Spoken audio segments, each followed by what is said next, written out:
Hello viewers, welcome to my YouTube channel named Computer the Way of Life. Hope you all are fine with your family and friends. Friends, while writing programs, we all might have faced situations where, basing on the requirement, we have to repeat a part or portion of the program more than once to get the desired result, termed as looping. This video is an effort to provide an in-depth idea to the early programmers to select the most appropriate loop structure which fits the situation in a best possible manner. I hope you all will watch this video till last. That will provide a conceptual clarity of using different loop structure. Friends, as we know, a program is the combination of instructions written by obeying the general syntax, that is the rules and regulations of the concerned programming language, and the combination of programs is a software. Generally, a program executes sequentially or according to the increasing statement number, but sometimes, basing on the requirement, we have to repeat a part or portion of the program more than once until a desired condition is satisfied to get the result. This type of conditional repetition is known as looping. There are various loop structures having their own specification and objective are supported by different programming language. It is also possible to solve a particular problem by using more than one loop structure. Here, the skill and heuristic of the coder or programmers becomes vital to select the most appropriate loop structure that satisfies the requirement of the user in the best possible manner. Now we will discuss looping in details. Looping is the process to repeat a part or portion of the program more than once until the desired condition satisfies.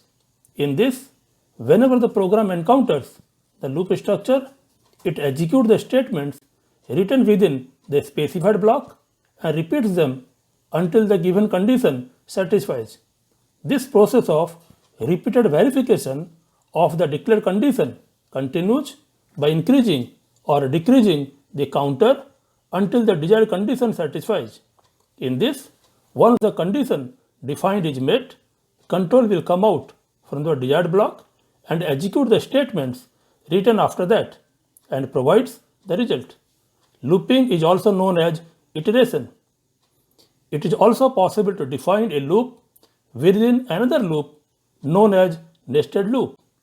In case of nested loop, the innermost loop will execute first. As a whole, we can say looping is the process to repeat the desired portion of the program until the given condition satisfies to get the desired output. Looping is basically of two types. Number one, finite looping. Number two, infinite looping.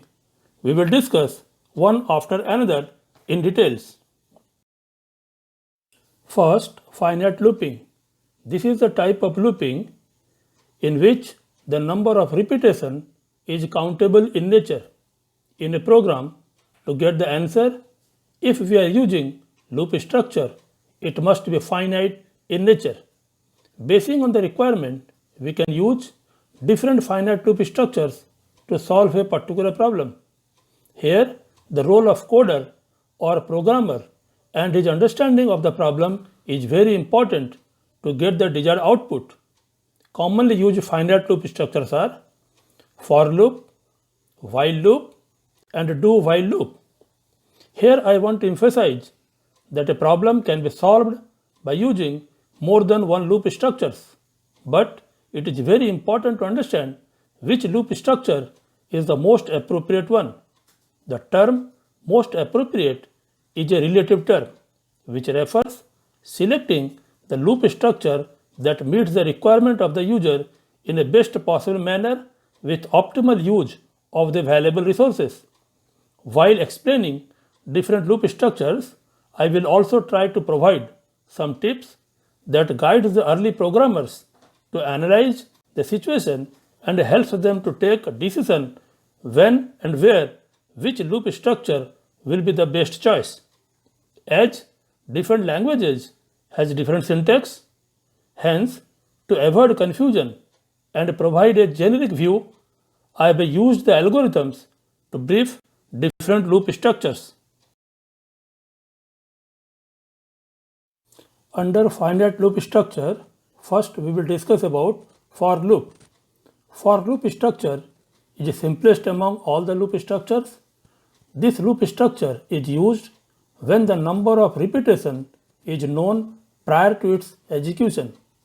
For loop structure specifies three statements or expressions in a single line to execute the loop process, and these three statements are separated by semicolon and enclosed within pair of parentheses, that is the left parenthesis and right parenthesis.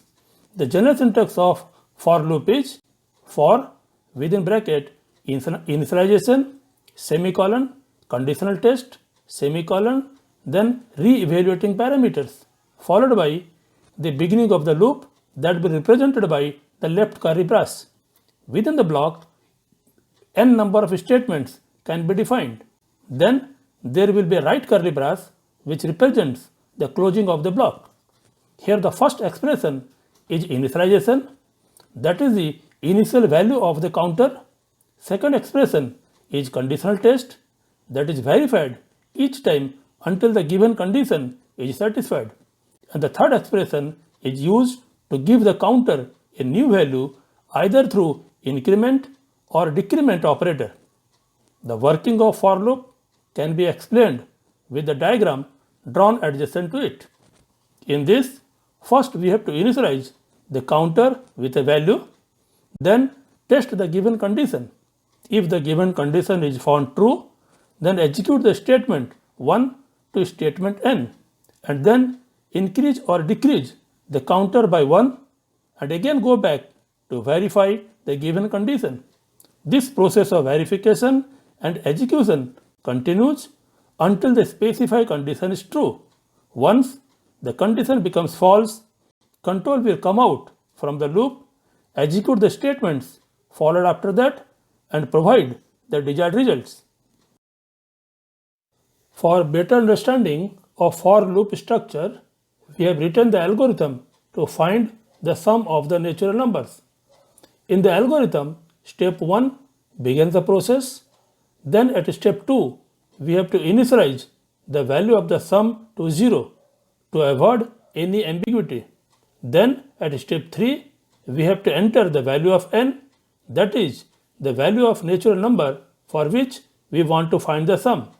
At step 4, define the for loop by initializing the counter equal to 1, followed by test condition, that is counter less than equal to n. Here we have taken the value of n equal to 10. Then the increment operator, that is counter plus plus, which increases the value of the counter by 1.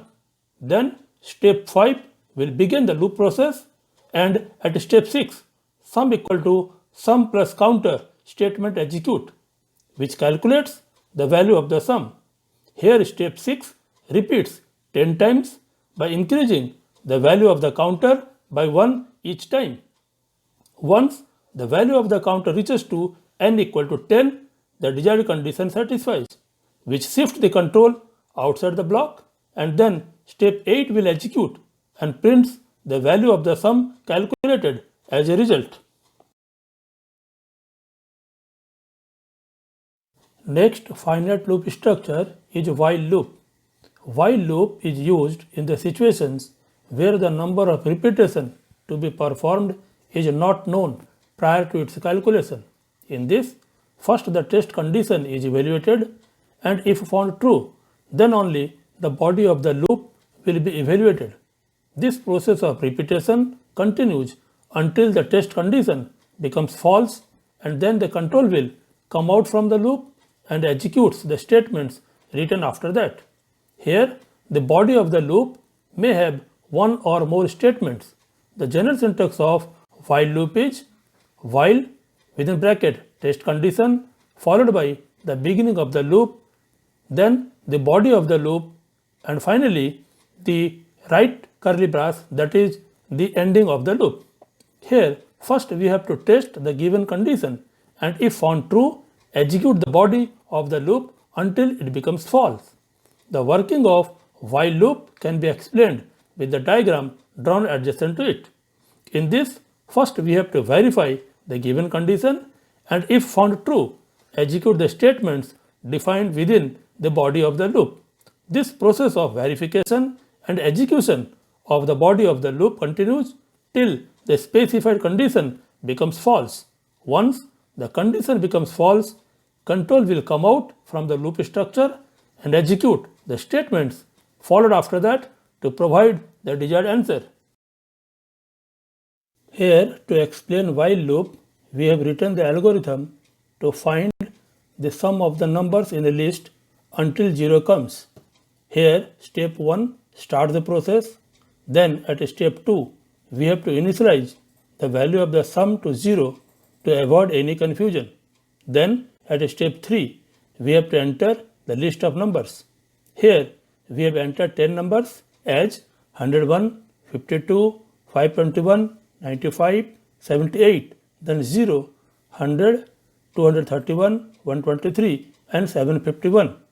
At step 4, define the while loop and declared the test condition as number I greater than 0. Here, I is the index which represents the position of the number in the list. Then step 5 begins the loop process and at step 6, sum equal to sum plus number I statement executes and perform the addition process. Here, step 6 repeat 5 times and takes only first 5 numbers, that is 101, 52, 521, 95 and 78 because the 6th number in the list is 0.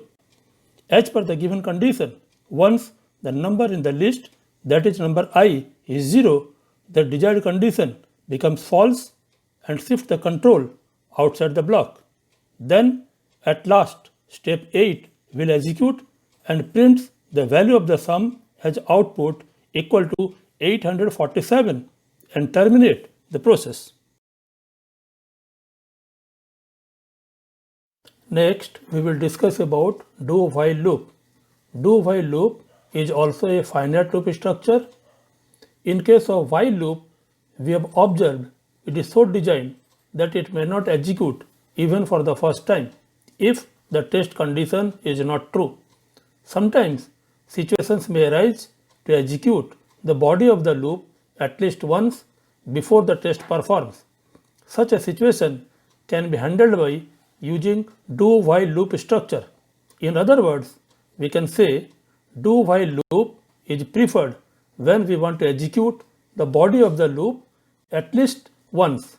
Its general syntax is do followed by left curly brace, then the body of the loop, then the closing of the loop represented by right curly brace, followed by while within bracket test condition. Here, by default, the body of the loop execute first and then verify the test condition. If the test condition is found true, the program continues to evaluate the body of the loop for second time and this process continues until the given condition is found true, followed by the statements written after that. The working of do-while loop can be explained diagrammatically as in this, when do statement encounters, it starts executing the statements written within the body of the loop and then verify the given condition. If the given condition is found true, the control will again go back to the beginning of the loop and execute that for second time. This process of repetition continues until the condition becomes false. Then the control will come out from the loop and execute the statements followed after that to provide the desired answer.